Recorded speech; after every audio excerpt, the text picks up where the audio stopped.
Welcome back. I'll be reading edited excerpts from the Narrative of Frederick Douglass and making comparison with the Narrative of Olaudah Equiano's description of life in Benin prior to enslavement.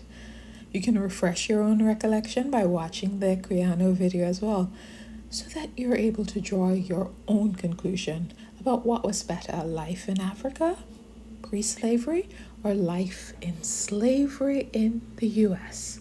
First, a little summary of Equiano's childhood in Benin. In his narrative, he writes of a tender, healthy attachment with his mother, so much so that when it was her monthly cycle and they viewed her as unclean, they could not get him away from her.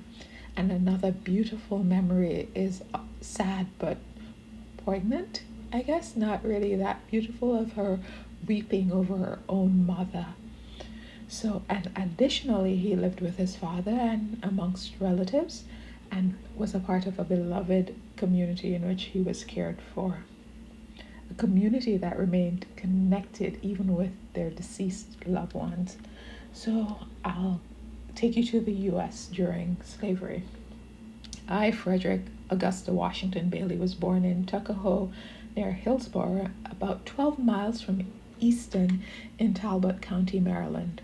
I have no accurate knowledge of my age, never having seen any authentic record containing it. The nearest estimate I can give makes me now 27 or 28 years of age.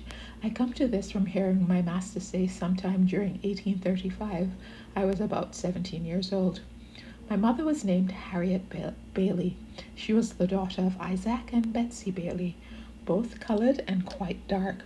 My mother was of a darker complexion than either my grandmother or grandfather. My father was a white man. He was admitted to be such by all I ever heard speak of my parentage. The opinion was also whispered that my master was my father. But of the correctness of this opinion, I know nothing. The means of knowing was withheld from me. My mother and I were separated when I was but an infant, before I knew her as my mother. It is a common custom in the part of Maryland from which I ran away to part children from their mothers at a very early age, frequently before the child has reached its 12th month. Its mother is taken from it and hired out on some farm a considerable distance off, and the child is placed under the care of an old woman, too old for field labor. For what the separation is done, I do not know, unless it is to hinder the development of the child's affection towards its mother and to blunt and destroy the natural affection of the mother for the child. This is the inevitable result. I never saw my mother to know her as such more than 4 or 5 times in my life, and each of these times was very short in duration and at night. She was hired by a Mr. Stewart who lived about 12 miles from my home. She made her journeys to see me in the night, traveling the whole distance on foot after performance of her day's work. Can you believe the love? Hard day working, then walking 12 miles just to spend a few minutes with him. She was a field hand, and a whipping is the penalty of not being in the field at sunrise, unless a slave has special permission from his or her master to the contrary. A permission which they seldom get, and one that gives to him that gives it the proud name of being a kind master. I do not recollect of ever seeing my mother by the light of day. She was with me in the night. She would lie down with me and get me to sleep, but long before I waked, she was gone. Very little communication ever took place between us. Death soon ended what little we could have while she lived, and with it her hardships and suffering. She died when I was about 7 years old, on one of my master's farm near Lee's Mill. I was not allowed to be present during her illness, at her death or burial. She was gone long before I knew anything about it, never having enjoyed to any considerable extent her soothing presence, her tender and watchful care. I received the tidings of her death with much the same emotions as I should have probably felt at the death of a stranger. Called thus suddenly away, she left me without the slightest intimation of who my father was. The whisper that my master was my father may or may not be true, and true or false, it is of but little consequences to my purpose, whilst the fact remains in all its glaring odiousness that slaveholders have ordained and by law established that the children of slave women shall in all cases follow the condition of their mothers, and this is done to obviously administer to their own lust and make a gratification of their wicked desire profitable as well as pleasurable. For by this cunning arrangement, the slaveholder in cases not a few sustains to his slaves the double relationship of master and father. So, next, I'll share a little about Equiano. He shared about life in Benin, and he described a simple life. And their everyday life entailed working in their own field, together as a group, for their own sustenance. And yes, there were wars between various groups, often inspired by avarice, the drive to capture people and to sell them to the traders for enslavement. Now listen to the day in the life of an enslaved person in the U.S. I've had 2 masters. My first master's name was Anthony. I do not remember his first name. He was generally called Captain Anthony, a title which I presumed he acquired by sailing a craft on the Chesapeake Bay. He was not considered a rich slaveholder. He owned 2 or 3 farms and about 30 slaves. His farms and slaves were under the care of an overseer. The overseer's name was Plummer. Mr. Plummer was a miserable drunkard, a profane swearer, and a savage monster. He always went armed with a cowskin and a heavy cudgel. I've known him to cut and slash the women's heads so horribly that even master would be enraged at his cruelty and would threaten to whip him if he did not mind himself. Master, however, was not a humane slaveholder. He required extraordinary barbarity on the part of the overseer to affect him. Master was a cruel man, hardened by a long life of slaveholding. He would at times seem to take great pleasure in whipping an enslaved person. I've often been awakened at the dawn of day by the most heartrending shrieks of an own aunt of mine, whom he used to tie up to a joist and whip upon her naked back till she was literally covered with blood. No words, no tears, no prayers from his gory victim seemed to move his iron heart from its bloody purpose. The louder she screamed, the harder he whipped, and where the blood ran fastest, there he whipped longest. He would whip her to make her scream and whip her to make her hush, and not until overcome by fatigue would he cease to swing the blood-clotted cow's skin. I remember the first time I ever witnessed this horrible exhibition. I was quite a child, but I well remember it. I shall never forget it whilst I remember anything. It was the first of a long series of such outrages, of which I was doomed to be a witness and a participant. It struck me with an awful force. It was the blood-stained gate, the entrance to the hell of slavery, through which I was about to pass. It was a most terrible spectacle. I wish I could commit to paper the feelings with which I beheld it. This occurrence took place very soon after I went to live with my old master, and under the following circumstances. Aunt Hester went out one night, where or for what, I do not know, and happened to be absent when my master desired her presence. He had ordered her not to go out evenings and warned her that she must never let him catch her in the company with a young man who was paying attention to her, belonging to Colonel Lloyd. The young man's name was Ned Roberts, generally called Lloyd's Ned. Why master was so careful of her may be safely left to conjecture. She was a woman of noble form and of graceful proportions, having very few equals and fewer superiors in personal appearance among the colored or white women of the neighborhood. She was hot.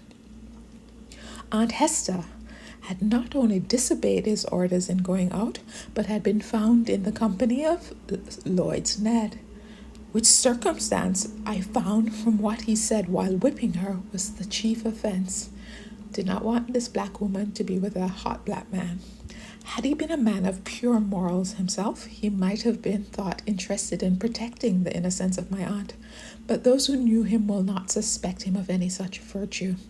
Before he commenced whipping Aunt Hester, he took her into the kitchen and stripped her from neck to waist, leaving her neck, shoulders, and back entirely naked.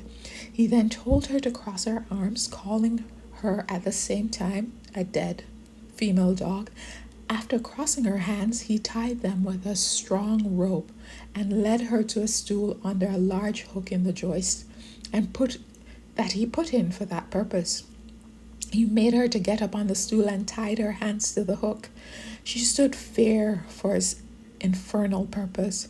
Her arms were stretched up their full length, so that she stood upon the ends of her toes. He then said to her, "Now, you dead female dog, I learn you how to disobey my orders." And after rolling up his sleeves, he commenced to lay on the heavy cowskin, and soon the warm red blood, amid heart-rending shrieks from her and horrid oaths from him, came dripping to the floor. I was so terrified and horror-stricken.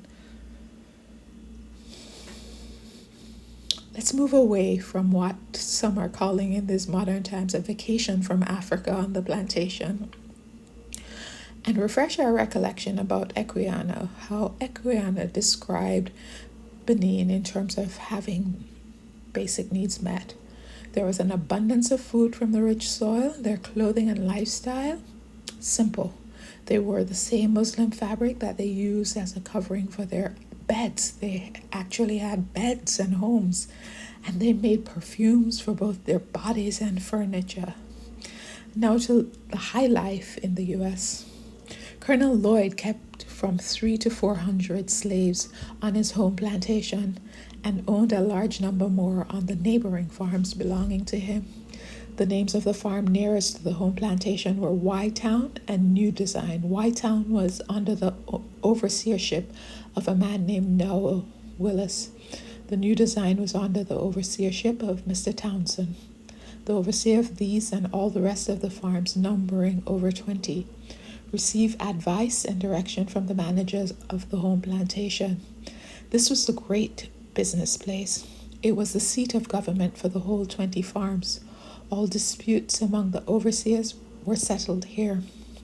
If the slave was convicted of a high misdemeanor, became unmanageable, or evinced a determination to run away, he was brought immediately here, severely whipped, put on board the slope, a boat, and carried to Baltimore and sold to Austin woolfolk or some other slave trade as a warning to the slaves remaining. Here too the slaves of all the other farm received their monthly allowance of food and their yearly clothing. The men and women slaves received as their monthly allowance of food 8 pounds of pork, or its equivalent in fish, 1 bushel of cornmeal. Their yearly clothing consists of 2 coarse linen shirts, 1 pair of linen trousers, like the shirt, 1 jacket, 1 pair of trousers for winter, made of coarse Negro cloth, 1 pair of stockings, and 1 pair of shoes, the whole of which would have cost more than $7. The allowance of the slave children were given to their mothers or the old women having the care of them. The children unable to work in the field had neither shoes, stockings, jackets, nor trousers given to them. Their clothing consisted of 2 coarse linen shirts per year. When these failed them, they went naked until the next allowance day. Children from 7 to 10 years old of both sexes, almost naked, might be seen at all seasons of the year. There were no beds given to the enslaved unless one coarse blanket be considered such, and none but the men and women had these. This, however, is not considered a great privation. They find less difficulty from the want of a bed than for the want of time to sleep. For when their day's work in the field is done, the most of them having their washing, mending, and cooking to do, and having few or none of the ordinary facilities for doing either of these, many of their sleeping hours are consumed in preparing for the field the coming day. And when this is done, old and young, male and female, married and single, drop down side by side on one common bed, the cold, damp floor, each covering himself or herself with their miserable blankets, and here they sleep till they're summoned to the field by the driver's horn. At the sound of this, all must rise and be off to the field. There must be no halting. Everyone must be at his or her post, and woe betides them who hear not the morning summons to the field. For if they are not awakened by the sense of hearing, they are by the sense of feeling. No age nor sex finds any favor. Mr. Severe, the overseer, used to stand by the door of the quarter, armed with a large hickory stick and heavy cow skin, ready to whip anyone who was so unfortunate as to not hear, or from any other cause was prevented from being ready to start for the field at the sound of the horn.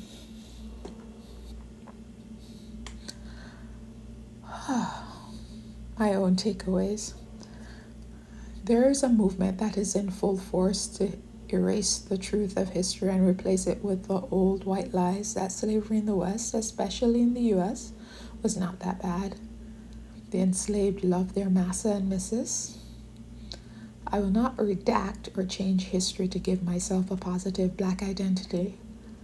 I will not do so for others. My aim on this channel is to promote a positive black identity based on facts, and to reap the benefits of having such an identity. I'm happy and proud that Frederick Douglass documented the reality of slavery, going from chattel slavery to being a liberator of black people.